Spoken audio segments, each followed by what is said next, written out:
De retour sur ce plateau pour la suite de ces débats, nous prenons un dernier tour de table sur la question du Soudan avant d'aller sur le deuxième sujet qui concerne le Bénin. Je reviens à vous, Eric Johnson, vous étiez en train de faire un développement.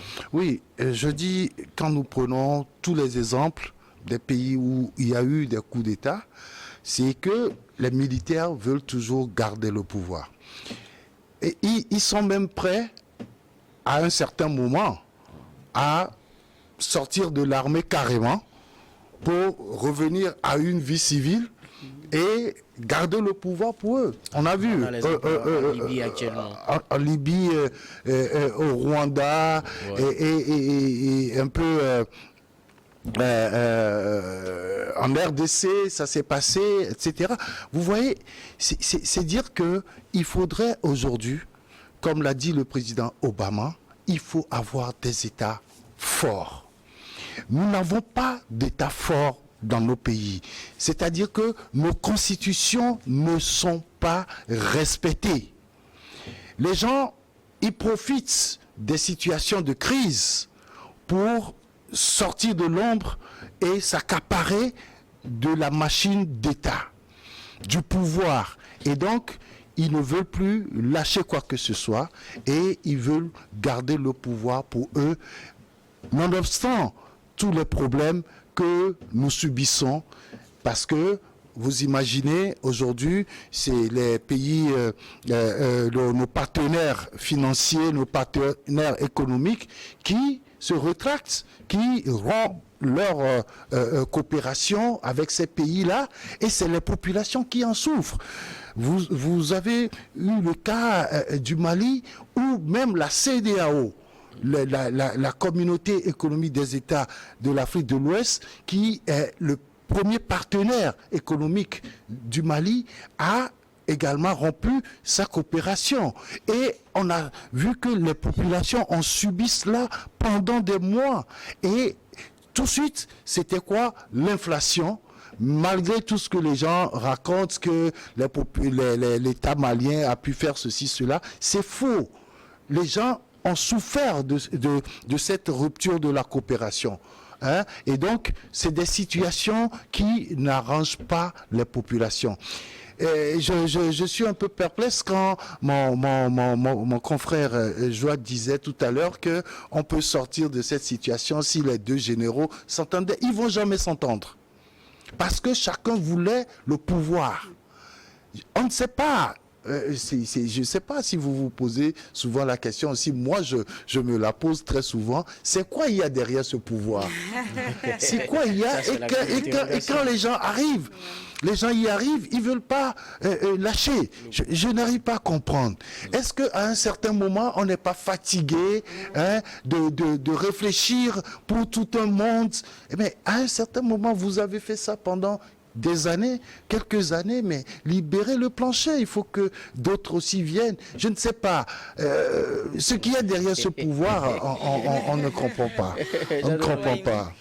Alors, je voulais un peu aller à la suite de la réflexion de Eric Johnson, justement me dire, est-ce que c'est pas parce que ceux qui sont au pouvoir gèrent mal que les militaires sortent de leur caserne?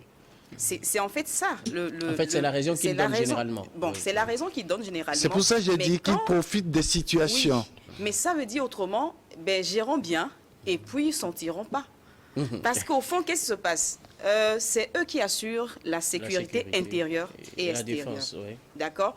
Et donc, des fois, leurs conditions, en tout cas le plus souvent, dans les pays africains, leurs conditions ne sont pas assez intéressantes. C'est des conditions assez déplorables, il faut le dire. Même si, voilà, ils sont dans cet esprit de loyauté, quand même, ils ont des familles. Et donc, est-ce que la gouvernance pense souvent à eux, à des conditions favorables? Généralement, ce n'est pas le cas. Et donc, quand ils se voient, ils se disent, mais au fond, mais c'est nous qui assurons la stabilité. Mais ceux-là, pour qui nous assurons, en réalité, ils ne pensent pas à nous. Des fois, c'est ce développement qui vient. Regardez au Burkina. Burkina, quand vous voyez l'historique de la crise, vous comprenez qu'en fait, ils se sont dit, mais tiens, c'est nous qui sommes au fond. Mais s'ils ne font pas ce qu'on leur dit en termes de consignes sécuritaires, autant nous-mêmes apprendre le pouvoir. Sauf que ils ne sont pas des gens, je dirais, dédiés à ce rôle-là, parce qu'il faut avoir des aptitudes, il faut avoir un certain nombre d'éléments en termes de, je dirais, d'astuces pour gérer un pouvoir. On ne dit pas de gérer, non, c'est un pouvoir qui a des liens non seulement à l'interne, mais aussi avec l'extérieur. Mais le militaire, quand il vient, il fonctionne encore comme il était à la caserne. C'est ça aussi le problème. Donc, quelque part, en résumé, si tu veux, gérons bien, en tout cas ceux qui sont à la gouvernance, qu'ils aient l'esprit-là de bien gouverner, et je pense qu'on va arrêter les coups d'État. Merci beaucoup. Je voudrais terminer par vous. Joachim Italake, vous parliez tout à l'heure d'une certaine attente qui devait régner entre les deux camps pour mettre fin à cette situation. Pensez-vous, actuellement tout le monde appelle au calme, mais pensez-vous que même si on arrive à signer un accord, le calme, le vrai calme va pouvoir revenir au Soudan au regard de la situation? Est-ce qu'il y a de l'espoir qu'on puisse vraiment trouver une solution à travers un accord entre les militaires et les paramilitaires? Il devrait en réalité avoir une paix durable entre les deux généraux. En réalité, rien ne devrait les empêcher en temps normal. Mais compte tenu de certains intérêts égoïstes, je pense que, comme l'a dit Eric Johnson, ça sera un peu difficile, mais c'est toujours possible si ils ont quand même à cœur la volonté de pouvoir donc satisfaire le peuple qui ne fait que souffrir du jour en jour. Parce que si vous regardez tout ce que les Soudanais vivent, ça fait pitié quand même, parce qu'ils n'ont pas demandé à être Soudanais, ils sont venus là trouver deux personnes qui sont en train de les malmener à gauche, à droite et tout. Moi, je pense qu'il faut faire bas la terre, parce que tout ce qu'ils font, ça se paye ici-bas, et qu'ils ne s'étonnent pas qu'un jour, qu'ils se retrouvent devant les juridictions soit internationales ou nationales, pour vraiment répondre de leurs actes. Parce que quoi qu'on dise, nous avons connu des gens plus puissants qu'eux. Nous avons connu des personnes qui sont dit que... La preuve est là aujourd'hui, Omar El-Béchir. Tout à fait. Et donc, ils doivent vraiment s'inspirer de ce qui s'est passé pour pouvoir faire bas la terre. Parce que tôt ou tard, leur acte, leur agissement vont forcément leur rattraper. Merci beaucoup à vous. Nous allons donc aller au deuxième sujet, direction donc le Bénin, où le Rwanda promet un soutien militaire face aux attaques terroristes. Le Rwanda et la rencontre plutôt était très attendue. Paul Kagame était en déplacement officiel de 72 heures au Bénin de vendredi à dimanche. Lors de sa conférence de presse conjointe animée avec le président Patrice Talon, il a annoncé un soutien militaire du Rwanda au Bénin. D'abord, vos réactions, Eric Johnson. Le Rwanda va soutenir militairement le Bénin. Oui, on sait très bien que le Rwanda est un peuple de guerre. Mais quand j'ai entendu ça, je me suis posé des questions. Regardez un pays comme le Rwanda qui, c'est vrai, militairement, est en bonne place sur le continent. Cependant, c'est pas seulement au Bénin où les terroristes agissent, les djihadistes agissent. Il y a des contingences dans presque une dizaine de pays sur le continent, mais je ne vois pas les grandes actions du Rwanda, par exemple au sein des coalitions militaires dans ces pays. Les militaires rwandais sont en République centrafricaine et également au Mozambique. Et bon, au moins deux en attendant. Oui, ils y sont, mais quel est l'impact de ces forces rwandaises au sein de ces troupes internationales dans ces pays? C'est de ça il s'agit. Oui, on est très conscient d'une chose, c'est que lorsque vous avez des pays frères et amis qui sont en difficulté, au nom des accords de coopération militaire que vous avez, vous pouvez envoyer des troupes. Vous pouvez aider militairement. Aider militairement, ça veut dire qu'on peut apporter des armes, des munitions. On peut envoyer également des troupes. Mais maintenant, c'est quoi l'aide militaire que le Rwanda veut apporter au Bénin? Si je prends cela globalement et je dis c'est un tout, et en matériel comme en hommes, je pense que il faudrait relativiser un peu. Parce que, vous savez, je prends un exemple, hein, le Wagner qui se trouve également en Centrafrique et au Mali. Quand ces troupes-là arrivent, ils sont en mission. La mission demande tout simplement d'éliminer l'ennemi qui arrive. Alors, il faut du temps pour savoir qui est ennemi. Parce que on peut chercher à aider et en même temps créer du désordre. On est en train d'accuser aujourd'hui Wagner de tuer des civils maliens. Ça peut aussi arriver parce que le Rwandais ne comprend pas les langues locales au nord du Bénin. Parce que aujourd'hui, je veux juste dire que s'il y a des pays qui peuvent aider le Bénin militairement pour affronter ces djihadistes-là, c'est les pays limitrophes.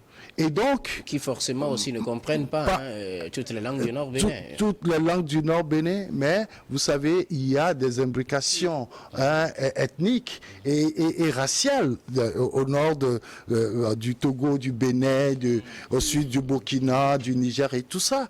Des gens se connaissent. C'est pour ça que je dis... Vous estimez que c'est plus facile quand c'est plus facile quand c'est plus proche.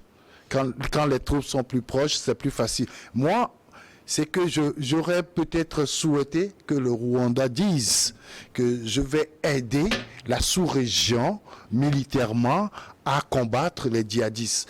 Et la sous-région ouest-africaine? Bien sûr, le Sahel, oui. En apportant, aujourd'hui, on a besoin de quoi pour combattre ces djihadistes-là?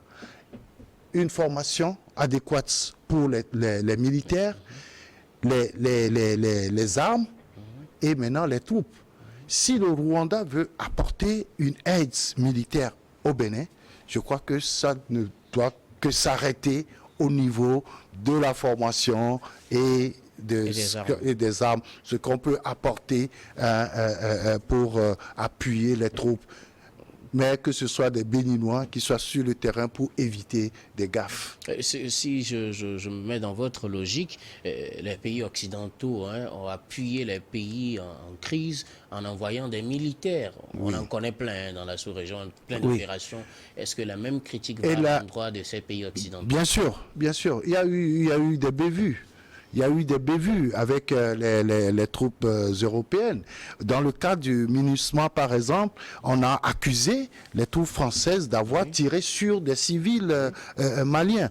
En réalité, vous savez, moi, quand je prends ce qui se passe au Mali, au Niger et au Burkina, c'est les trois pays de l'Interland là, ce qui se passe à ce niveau est véritablement différent de ce qui se passe au niveau du Bénin, du Togo et du Ghana. Parce que nous n'avons aucun lien avec ceux qui combattent ces trois pays-là. Aucun lien. C'est pas... Vous voulez dire que les terroristes ne sont pas des nationaux?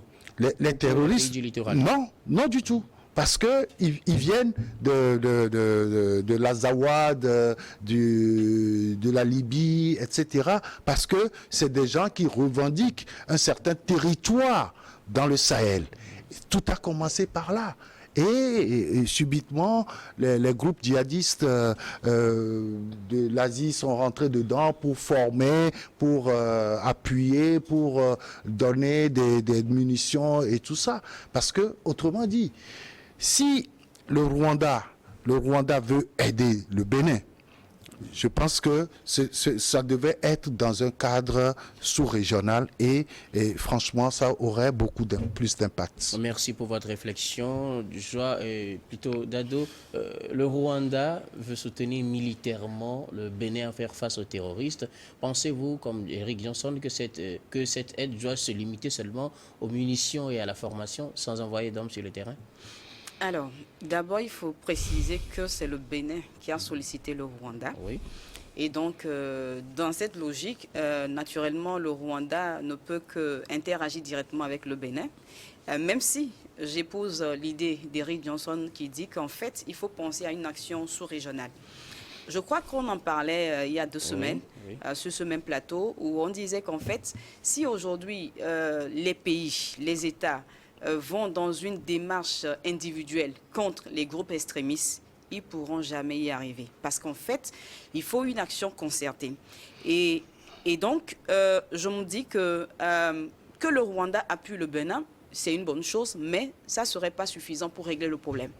Ça ne serait pas suffisant. Et pourquoi? Deuxième chose, oui, ça ne serait pas suffisant parce que ce n'est pas seulement le Bénin qui est en situation de difficulté. Vous avez, quand vous parlez du Bénin avec les groupes extrémistes, vous avez le Burkina, vous avez le Mali, vous avez le Togo et le Ghana, la Côte d'Ivoire. Donc, en fait, même s'ils réglaient un temps soit peu, ça va revenir parce que les gens là, en fait, ils vont juste se rabattre sur les autres pays et puis revenir. Maintenant, est-ce que le partenariat fait que l'appui du Rwanda sera dans la durée? Si oui, combien d'années? C'est aussi des questions à se poser. Alors, pour revenir maintenant à proprement dit à ta question, est-ce qu'il faut se limiter à la formation? Je crois que pour l'instant, selon ce qu'on a pu entendre du président Talon, il a bien précisé qu'il s'agira, pour commencer, selon ses propos, de la formation, du coaching. Et après, viendra, si besoin il y ait, le déploiement conjoint sur le terrain. Donc, ça veut dire, possible, ça dépendra de la situation. Ça dépendra de la situation. Maintenant, ce qui est intéressant peut-être pour moi dans l'histoire, même si j'aurais bien aimé voir une action holistique, je m'en dis que c'est intéressant en fait de pouvoir, en tant qu'Africains, s'entraider. Et donc, comme le président Talon l'a dit aussi, il a dit, en fait, il y a de l'expertise qu'on peut exploiter en Afrique. On n'a pas besoin d'aller hors de l'Afrique. Là encore, ça revient plus cher. Là, c'est une expertise africaine qui a fait ses preuves, comme tu l'as dit, en Mozambique. Et, voilà. Et ça a donné des résultats. Maintenant, le contexte aujourd'hui voudrait que le Bénin peut-être j'aurais peut-être bien aimé que le Bénin puisse peut-être booster ses autres pays frontaliers, à savoir le Bénin, le Togo, le Burkina, le Nigeria. Je crois qu'on oublie aussi un peu le Nigeria, alors qu'en fait, c'est là aussi un grand noyau de groupes extrémistes. On l'oublie, juste parce que chacun veut aller en solo. On ne peut jamais fonctionner si on va toujours dans cette logique individualiste. Maintenant, pour finir, la question c'est, qu'est-ce que nous faisons, ou bien qu'est-ce que ces pays font de l'initiative d'Accra? L'initiative d'Accra, en fait, a balisé la voie, a tracé, en fait, ou bien a, je dirais, établi les bases de collaboration sous-régionale pour, en fait, venir un peu, si tu veux, en appui à ce qui se faisait au niveau du G5 Sahel. Et là, parce que nous sommes au niveau des pays côtiers. Alors, mais je ne comprends pas, c'était quoi, l'année passée, ils étaient au sommet, ils ont encore dit plein de choses, mais depuis, là, on quitte encore, on va chercher le Rwanda. Je suis parfois perdue dans tous ces partenariats. J'ai l'impression que parfois les calculs ne sont pas bien faits, ou si elles sont bien faits, ne sont pas faits globalement. Il y a tout un ensemble d'éléments, de dimensions à prendre en considération. Mais si on continue par morceler les énergies, je crois que on va revenir 5 ans après pour dire la même chose. Mais je peux juste ajouter un petit truc par rapport à l'initiative d'Accra. En réalité, c'est tout comme le G5 Sahel, où l'on ne trouve jamais de l'argent pour mettre en place d'abord, pour financer et tout ce qu'il faut pour combattre le djihadisme. J'ai comme l'impression que très souvent, on prend des décisions beaucoup plus politiques que réalistes. Parce que, vous savez, chaque État, aujourd'hui, a quand même un budget militaire. Mais pourquoi ne pas dire tout simplement, essayons, puisque nous sommes en face d'une situation généralisée, pourquoi ne pas prendre chacun son budget militaire et le mettre ensemble pour faire face aux problèmes que nous avons, c'est-à-dire le djihadisme, le terrorisme. Pourquoi ne pas aller dans ce sens-là que de chercher à aller, comme tu l'as dit, de façon unilatérale, soit disant, moi je suis en coopération avec tel, J'ai aimé, par exemple, ce que le Togo et le Burkina ont décidé de faire ensemble. Lorsque les djihadistes attaquent une partie du Togo, on peut les poursuivre jusqu'à au moins 50 km sur le territoire burkinabé. Là, ça veut dire que pendant que ces djihadistes-là vont quitter la zone de front pour rentrer au Burkina, puisqu'on sait que très souvent c'est comme ça se passe. Donc c'est déjà l'approche de solution entre deux États. Mais est-ce qu'on ne peut pas aller au-delà? Parce que l'initiative d'Accra demande tout simplement de mettre ensemble les ressources pour pouvoir combattre le terrorisme. En fait, tous se sont mis d'accord. En fait, mais il y a toujours des accords de principe. Mais à la fin... C'est ça, dans la mise en œuvre, c'est autre chose. Est-ce que le problème ne se pose pas au niveau des relations de chaque pays, puisqu'ils n'ont pas les mêmes partenaires? On peut peut-être s'accorder sur les papiers qu'on va mettre ensemble nos forces, mais nous n'avons pas les mêmes intérêts, nous n'avons pas les mêmes orientations politiques, nous n'avons pas les mêmes partenaires, et du coup, peut-être mettre ensemble les forces aussi va poser problème. Aujourd'hui, vous avez le même ennemi. C'est ça.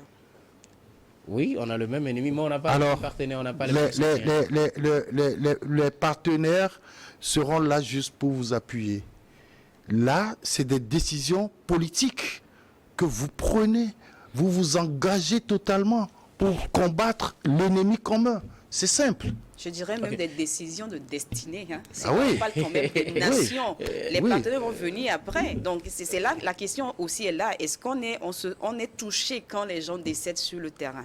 Est-ce qu'on est assez sensible à la question? Parce que, en mine de rien, c'est des vies qui partent comme ça. Juste, vous prenez le Burkina, plus de 10 000 personnes comme ça qui partent, des écoles qui sont fermées.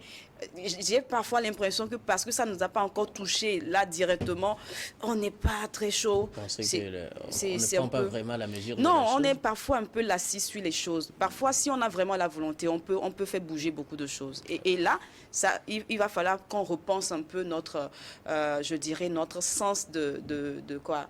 Je vais dire panafricanisme, quoi, si tu veux. Parce que quand même, on parle des pays africains et c'est le sort de l'Afrique qui est en jeu. Joachim Italake, le Rwanda soutient militairement le Bénin. En fait, c'est la principale question. Il faut le dire. Hein, je voudrais juste donner un petit chiffre. Hein. C'est ça que je cherchais. Plus de 12 400 écoles fermées en Afrique occidentale et centrale en 2 ans à cause de l'insécurité. 12 400 écoles fermées. C'est pas personne, donc il faut multiplier par le nombre. C'est juste pour appuyer ce qu'elle disait, tu m'en excuses. Hein. Oui, moi je pense que la décision ou encore la demande de Bénin par rapport à l'aide militaire du Rwanda, vous savez, quand vous dirigez un pays, il faut toujours prévoir. Et il faut toujours tenter, comme l'a dit le spiritualiste Dalai Lama, la bonne méthode, c'est celle qui marche. Alors, si vous tentez d'autres méthodes qui ne fonctionnent pas, il faut explorer d'autres pistes et voir qu'est-ce qu'on peut faire pour pouvoir y arriver. La question du terrorisme dans la sous-région, comme au Bénin, au Togo, au Mali, au Burkina et tout, vous savez, ça dépasse même les compétences nationales. Et ceci dit, on se questionne actuellement quelles sont les forces qui outillent ces terroristes-là, à tel point quand on les voit, on a tendance à des personnes qui sont au-delà même des forces nationales.